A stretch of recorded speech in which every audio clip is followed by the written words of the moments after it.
So last week, my roommate Kyle comes home beaming like he just discovered fire. Except what he's actually discovered is a self-cleaning oven he found on Craigslist for $20.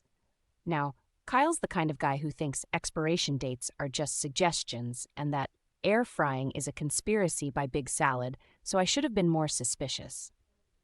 But honestly, the oven looked normal enough, and we were excited at the prospect of never having to scrub baked-on lasagna again. The first red flag was that the self-clean button was labeled "Do Not Press" in what looked suspiciously like nail polish. But Kyle, being Kyle, immediately pressed it. The oven started making a noise that can only be described as a cross between an air raid siren and a blender full of spoons, and then started belching out clouds of smoke that smelled like burnt hair and regret. Our fire alarm went off. Our cat moved out. The neighbors started knocking, but Kyle was undeterred. He said, "It just needs time to calibrate." I'm still not sure what he thinks that word means.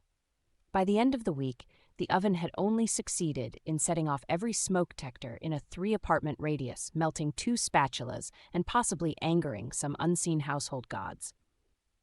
So, desperate to get rid of the stench, we had the brilliant idea to wash the oven racks at the laundromat.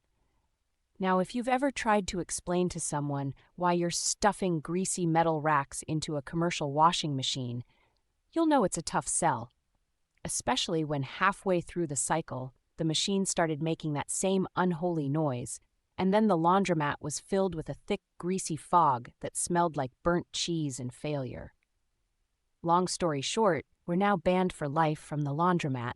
The oven is propped up on the curb with a "free to a bad home" sign, and Kyle's looking into self-cleaning toasters. Moral of the story: turns out if you try to clean your oven at the laundromat, things really do come out in the wash. But mostly your dignity.